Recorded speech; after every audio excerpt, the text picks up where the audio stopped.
The cry of desperation made Shirlian's heart drop. Without a second thought, he ran off in the direction of the cry, and there a bunch of oddly shaped silhouettes gathered in a circle outside the alley, yelling one after the other. "He's caught! Beat him again! However much this little scumbag stole from me, I'm going to slice it off of him bit by bit." Shi Qingshuan caught up to Shilian. "Your Highness, what's going on?" Shilian didn't respond, but walked toward the group step by step. His pace grew in speed, and soon he broke into a run. He forcefully pushed past a couple of ghosts on the outside and saw that the person who was getting beaten was a ragged boy. He looked to be about 15 or 16, curled up on the ground, trembling uncontrollably. Even though he tightly clung onto his head, one could still see the layers of bandages that were messily wrapped around his head. The bandages were the same as his hair, stained with dirt. Wasn't this the same bandaged boy that Shilian had met at Mount Yujin? The one that had gone missing and couldn't be found? No wonder the palace of Lingwen said that they couldn't find any traces of him a couple of days ago. How could Heaven's palace of Lingwen find him in the mortal realm if the boy had escaped to the ghosts' territory? In a moment of fury, the couple of ghosts that had gotten pushed aside by Shilian pulled out the boy once more. One ghost yanked on the bandages. Look at how desperately he wants to keep his bandages on. I bet you that this little beggar might even be uglier than me. Lang Chancho was furious and shouted, "What are you doing?" as he threw a few ghosts off to the side. Shi Qingshuan didn't have the time to stop him and could only wave around with his fan. "Chancho, I thought we agreed not to do things on impulse." This time around, Chancho had riled up more ghosts. They roared, "And who do you think you are?" and lunged at him. "I'm sorry, Lord Windmaster," Lang Chancho called. "This will be the last time." He jumped into the fight, whacking the ghosts about. Shi Qingshuan let out an exasperated sigh. "Ugh, I'm never going out with you again," he said, before also joining the brawl. Because they couldn't expose their spiritual energy, they could only resort to fighting with their fists and their feet. The other, smaller group that was beating up the boy was forcibly broken up by Shilian.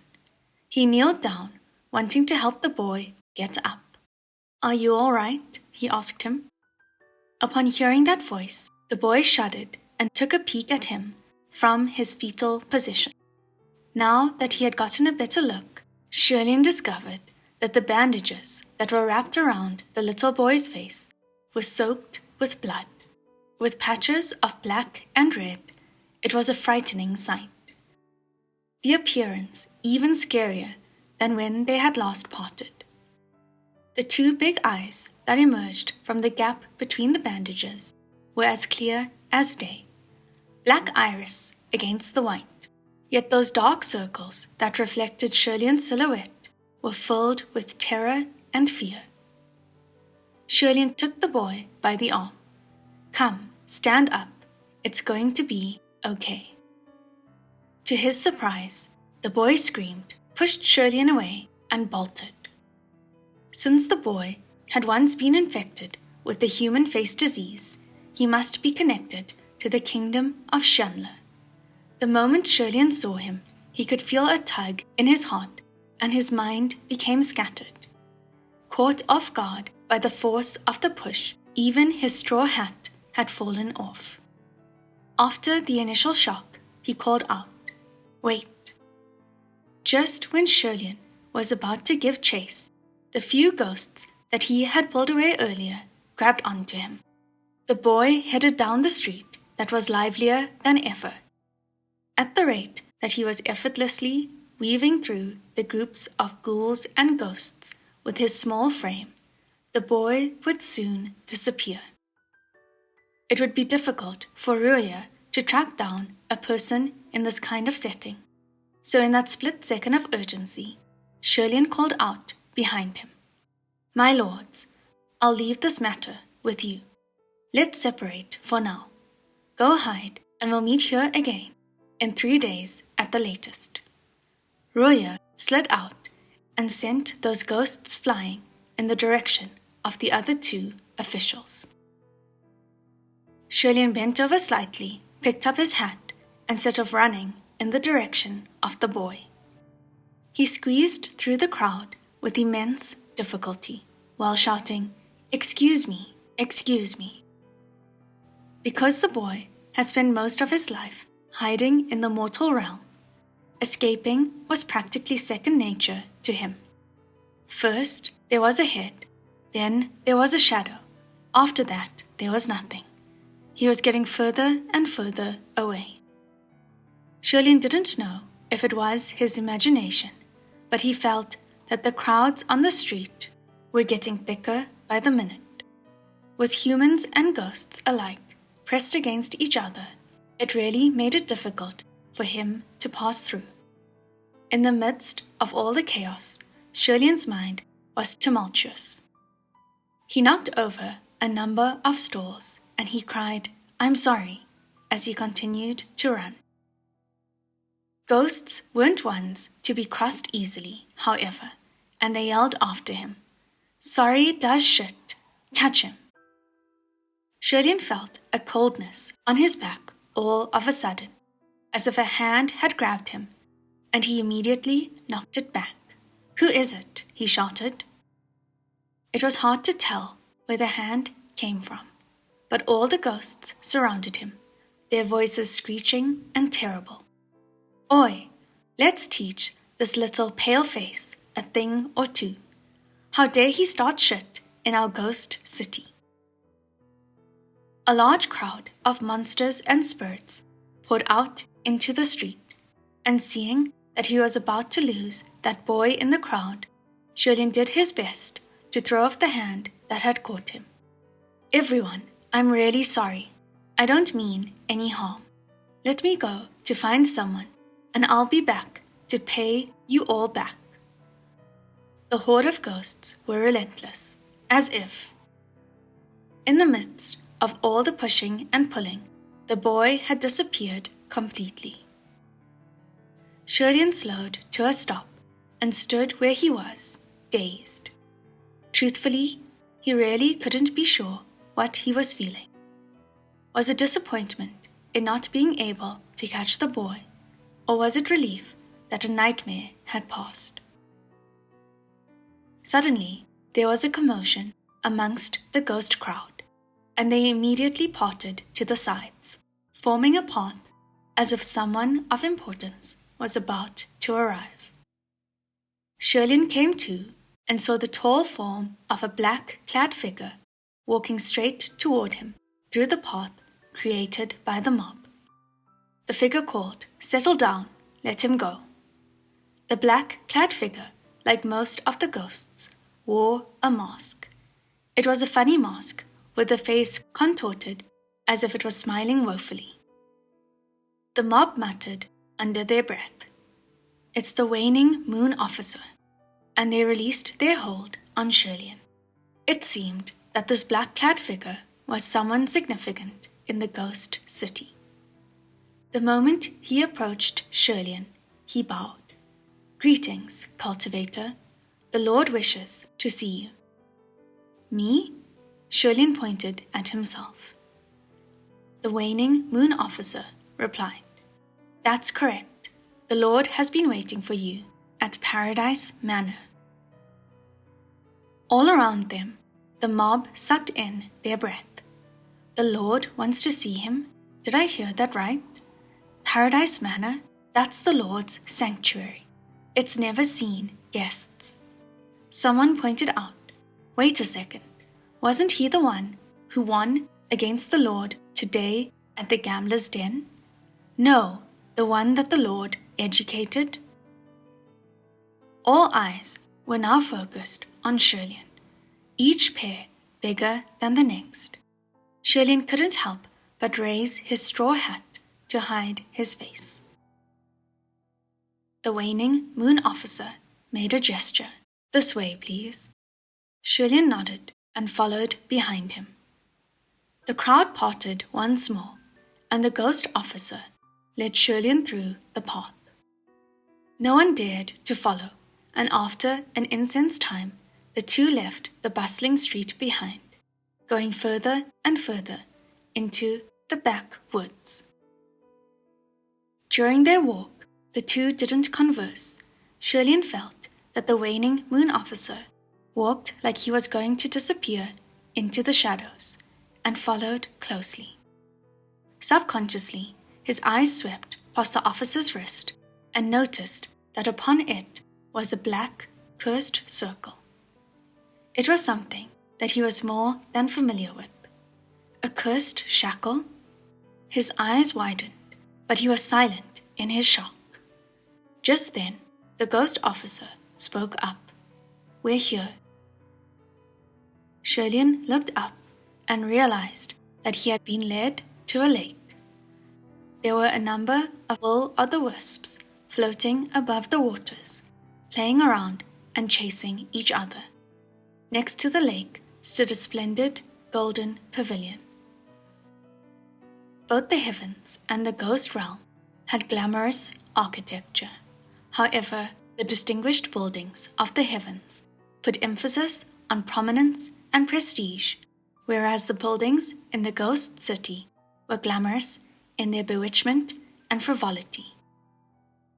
Even the large letters of this pavilion, Paradise Manor, emitted an evil aura. Strange music came from inside, light and soft, incredibly enchanting, as if there were many women giggling and teasing, playing as they sang and danced languidly. Following the music, Xianle entered the pavilion slowly, and after raising a beaded curtain, warm, perfumed air came rushing to his face. Xianle moved his head slightly to avoid getting engulfed in that scent. A thick, snow-white rug, made from the fur of some unknown beast, covered the floors of the great hall of Paradise Manor, and surprisingly, it was a full pelt. Many beautiful and captivating women, barefoot and clad in light silk, were dancing and playing, sensual and beguiling. The music he heard came from them. The ladies were spinning seductively, like bouquets of roses covered in thorns, blossoming in the midst of the night. When they spun to Xianle, they playfully teased him with their eyes. If any passerby of the night were to accidentally intrude upon the scene, surely they would be even more frightened or enchanted. However, when Xianle was observing the main hall, his eyes went straight through those women. The first thing he saw was Hua Cheng, who was seated in the very back of the main hall. At the end of the hall, there was a large divan made of black jade, expansive in size. Upon it could lounge probably over a dozen people. But there was only one man sitting upon it, and it was Hua Cheng. There were a number of gorgeous ghost women dancing before him, but he didn't spare them a look, only lazily keeping an eye on what was before him. In front of Hua Cheng was a small golden palace. From afar, it looked like a heavenly palace, but on closer inspection, that little palace was built from thin sheets of gold foil stacked upon one another. Gold Foil Palace. Xianle had played this game often when he was a child. It was a game that was no different than village kids stacking rocks to build houses. Yet because he disliked separation by nature when he was younger, it didn't matter what it was, as long as the objects were placed together, Xianle would refuse to separate them. After making a palace, he'd forbid anyone to touch it, wishing if only he could glue the fragile sheets together so that it would never collapse. When he was even younger, if he saw his golden palace fall apart, he'd be depressed to the point of refusing food and sleep until the king and queen coaxed him from his shell. The golden palace before him now was grand, layered in hundreds of foil sheets, fragile like an egg, as if a gentle breeze could blow it down. Xianle prayed mentally, "Don't collapse, don't collapse." After a moment, however, Hua Cheng gazed at his work and flashed a smile. He raised a finger and flicked the top of the golden palace. The foils fluttered and collapsed into a heap. Gold foils were strewn across the ground. The golden palace was destroyed. Having knocked it down, Hua Cheng appeared amused by his handiwork, like a child who'd pushed over a tower of building blocks. He mindlessly threw away a gold foil sheet that was still in his hand and jumped off the divan. The dancing women immediately stopped in their steps and backed down to the sides, silencing their songs. Stepping on the gold foil sheets, Hua Cheng walked toward the entrance. "Since Gurga is here, why not come in? Don't be a stranger after only parting for so many days." Hearing his words, Xianle let down the beaded curtain. Earlier, in the gambler's den, it was San Lang who pretended not to recognize me. Hua Cheng approached and stopped at Xianle's side. Lang Chun-cho was there, so if I didn't put on an act, I'd be giving Gurga trouble. That was some really sloppy act, Xianle thought. Hua Cheng probably knew that Shi Qingxuan was mixed in the crowd too, so Xianle spoke without hiding anything. "San Lang is knowledgeable, as always." Hua Cheng laughed. "Of course. So is Gurga here, especially to visit me this time?" If Xianle had to be honest with himself, had he known Hua Cheng was here, he would have asked for leave so that he could pay a visit. Alas, that wasn't the case. Hua Cheng, however, wasn't waiting for Xianle's response and smiled. "Whether you're here to see me or not, I'm happy either way." Xianle was startled by those words. He hadn't had a chance to respond before the women standing on the sides started giggling.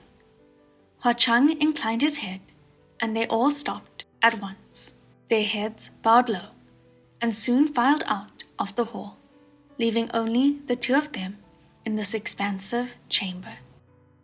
"Come have a seat here, Gurga," Hua Cheng said. Xianle examined him as he followed, smiling. "So this is your real appearance." Hua Cheng paused in his step